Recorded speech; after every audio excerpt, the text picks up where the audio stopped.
to the Kent Lapp Podcast. What has been going on at MadeSouth? I'd love to get an update on some of your businesses and MadeSouth in general. And you said pivot, but if COVID goes away anytime soon, you're going to get back to events? Like what's been going on? Yeah, I don't know that we'll ever do events again. Ever. I kind of don't think we will. Wow. Yeah. I don't think we will. You know what? I take that back. I think there's a chance that our MadeSouth market event comes back once a year around the holiday time, our holiday market. Yeah, well, that's very different than not doing any events ever again. Right. But I think there's a chance it doesn't. But if we do an event again, that will be the event. Okay. We're not going to do the whiskey event again. We're not going to try to do Gumption again. We're not going to try to do the slider event again. We're not going to do those. Because of COVID. I think COVID has been a catalyst in making a final decision. But, I left Dave's in 2014. And I wanted to start a small family business. Andrew, do you mind bringing us some Glencairn glasses? That'd be great. I would love to smell. I love smelling this bourbon. Thank you, by the way. I left Dave's.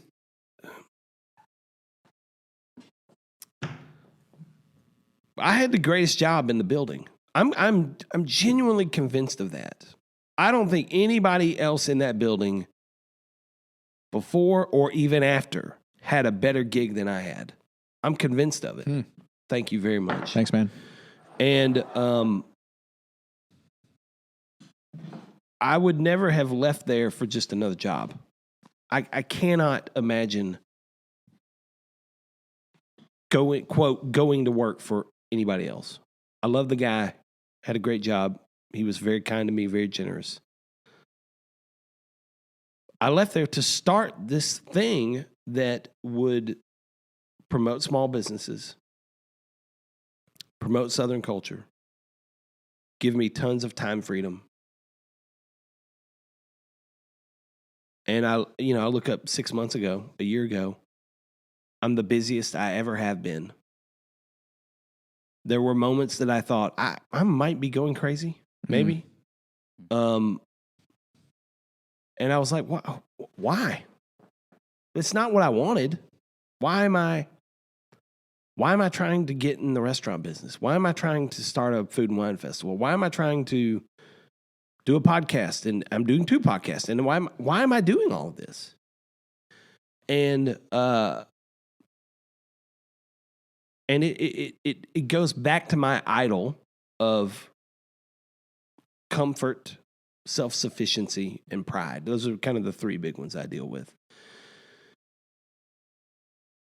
I got to do all these things because if I don't, how are my kids going to eat? I got to do all this stuff because if this one doesn't work, I got to have a backup. I got to do it all. And I was just like, my work life wasn't that fun. And I want it to be fun. I want to do fun things. And it's a little bit of a bone of contention with my wife and I because she's a stay-at-home mom who homeschools our 4 kids. That's a hard job. Oh, yeah. I mean, she works so much harder than I work, Kent. And my job is sitting in a cool office every day, emailing, recording YouTube videos, going to eat with a chef, having drinks with so-and-so, playing golf with this person, sitting with Kent, enjoying bourbon, doing this is my work. Yeah. And, I created a job that's fun. I don't want to do things that aren't fun for me. But it was like, I just felt like I was doing too much. So COVID happens, and 3 out of 4 of our events canceled this year. Which ones? We did our first whiskey event on leap year day, February 29th. So barely under the wire. Okay. And then we made an agreement with 2 other guys to start a hospitality company. We made that decision on Monday, March 9th. And on Friday, March 13th, I had my very first meeting with a potential investor at 10:30 in Cool Springs. We had about 40 people lined up. Hey, yes, we're excited to give you money to start a restaurant hospitality group. And I had my very first meeting, dear friend, love him to death. And he was like, okay, I like the plan, made some notes. I want you to answer these questions. I'm seriously considering giving you $300,000 to help start this. And then, 1:30 p.m., national emergency, COVID, lockdown, shutdown. The world changed. I mean, it's been insane to watch. Had people lined up who wanted to talk about investing in a food and wine festival. There were so many things. There are moments where I think COVID just happened for me. Like to just stop. Yeah. Stop doing all this. Stop. And so we canceled our second event of the year, which was it was going to be a trip to Kentucky for about 40 people, a very small, highly curated distillery visits, barrel picks, really great chef dinners with whiskey pairings, and it was going to be fantastic. So we canceled that. Then our second event, or our third event of the year, was our second whiskey event. It was going to be August 1st, I think. Southern Whiskey Society. Yep. The big one. Yep. And the state would not issue our event permit unless we agreed in writing to have 50 or fewer people there. Ooh. And so we had to cancel that event. And I had purchased 3 barrels of whiskey for that event.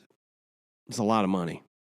And there were, now granted, all of our other commitments we could get out of, but I've got 3 barrels that I've committed to buy that, okay, now I got to figure out how do I share these barrels, and you could translate that to not lose money on these barrels. Yeah. And share them with people. And so we figured out how to do that, and that was great. But during that time, leading up to, okay, how are we, ultimately the state came in and said, we're not going to issue the permit unless you agree to do that or agree to have it at this limit. But in reality, we made the decision the day before the state told us that we weren't going to do the event. And the state's decision was just kind of confirmation for me. But my wife and I sat on the front porch for probably 3 hours and just talked about, okay, why do we want to do this event? Is there anything inside me that doesn't want to do this event? I can look back at that specific event. I love bourbon as a hobby. It's a very healthy thing for me as a hobby. Candidly, I was kind of growing tired of being in the business. Any connection of it with business. Because I look back and I go, okay, in 2018, our venue, which is where my office is, the factory in Franklin, comes to me the day after and is like, hey, somebody destroyed the bathroom last night. Not in a going number 2 way, but like a too much to drink, threw up. One of the doors was off its hinges. Oh gosh. Well, I didn't like the way that made me feel. Sure. Last year we had a vendor at the event get so drunk that he exposed himself to a female volunteer. No. Oh. A vendor. Yeah. Oh, no. And we had to deal with that guy. I didn't like the way that made me feel. That's not who I want to be. Right. I don't want to create things that lead to somebody doing that. Sure. There was a year or 2 years ago, at an after party, which it wasn't my after party, but it was a lot of people who came in for the event who decided to go have an after party at a restaurant real close there, that a fight broke out. It's just like, I look back at milestones. Brought to you by liquor. Exactly. Yeah. That people who, I can handle it. You can handle it. A lot of people can. And for me, it's a fun hobby. And it's still to this day, one of my favorite experiences, sitting down with 1 or 2 or 10 buddies, opening up some fun bottles, sharing them, sitting around talking. I don't smoke cigars. I know you do. But if guys want to smoke cigars, if we have some good food, I love that experience. Yeah. Not everyone can handle it that way. And it sometimes leads to things that I just go, I don't like the way it makes me feel knowing that I helped create something that led to that. And so we were having a lot of that conversation. And I don't remember, oh man, golly, it's somewhere in Ephesians. I literally did one of those things where I was like, I'm just going to open the Bible. Flip pages. And I started reading about it was specifically talking about when Israel, golly, I need to find it now. I want to read it. But the specific scripture says, in returning, you'll find rest. You Google that, Andrew, see if we can find it. It's in Ephesians. I'm 99% sure. And I was just like, okay, wait a minute. And I kept reading it over and over again. In returning, you will find rest. And I'm tired. And like events, without fail, every event we do, 2 weeks before, a week before, sometimes 2 days before, I get sick. Like physically sick? Physically like you'll get sick. Like you'll be what? Like you have the shits, you'll throw up? Oh, no. Like sinus infection. Oh, okay. Just, gotcha. Some of those. Taking a toll on your body. Yeah. And the stress and the events is something that I've fallen a little bit out of love with the bigger events. And so I was just like, well, you know what? I think we cancel this event, and I think we got to figure out what to do with the brand. It needs to make some money. My kids grow every year. Their clothes get smaller. They still like to eat. I've got a 12-year-old boy, a 10-year-old boy. They eat more than my 4-year-old boy ate 3 hot dogs the other night. Dad, can I have another hot dog? What? 3 hot dogs. He's 4. It's insane. And they don't grow on trees. That food doesn't grow on trees. We just kind of made the decision. Okay, we need to return this brand to where it started, which was a subscription box business. I wanted to be able to go to these makers and say, I want to buy your product. I love your product. I don't ask anybody to give me product for free in exchange for promotion. I got an email the other day from, but it's a decent sized little subscription box. Nothing wrong or evil about this, by the way, but it's a standard practice in that world. Got the email to Eli Mason. Hey, we want to feature your old-fashioned mixer in our December box. Here's our deal. It's going to go out to however many boxes. We give you a stipend of this many dollars, which was like, I think it was $1 a bottle, something like that. And we send an email to these, this list, and we include in it is basically I'm giving up the product in exchange for promotion. Yep. And I just don't like that. You don't like the way it feels as a maker? I don't, and very, very few times have I ever seen that promotion is going to be worth what I ate in the product. Sure. And so from the very beginning, it was like, we're not going to do that. We're going to buy product from people at a fair price. Now, sometimes it's, normally that, do you have any knowledge of like the wholesale retail model pricing structures and stuff like that? In your industry, probably less so. Okay. But so in general, sure. If I make a widget, if I make a thing and I sell this thing on my website for $20, most of the time I wholesale this for $10. Sure. 50%. Well, every now and then we run into people who they sell this on their website for 20 and they want to charge me 15.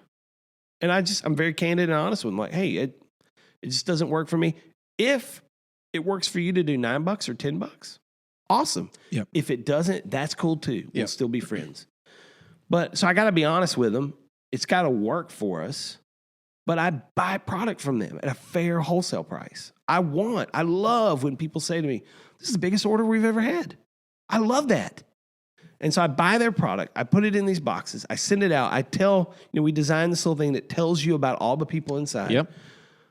And there's no, hey, go buy this here and use a code and we track it and we get a percentage of your sales. None of that. Our desire is that you would become a raving fan of the people who are inside this box, because they're all small businesses who are trying to make it like you, like me, like everybody. Go buy their product. If you like this coffee, hey, go buy some bags of their coffee. If you know somebody who loves coffee and now you like this one and you go, hey, I'm going to buy a bag and give it to Andrew because I know he likes coffee. I do. Support. Me too, but I'm trying to quit it.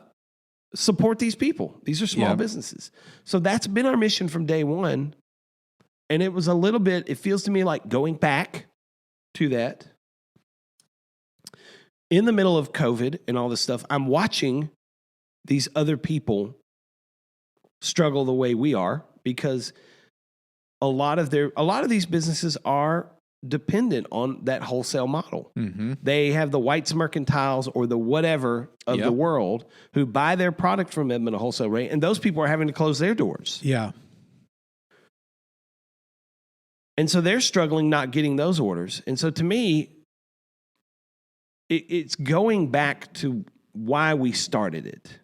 And if I could clear away all this other stuff and just have a really great e-commerce box subscription business,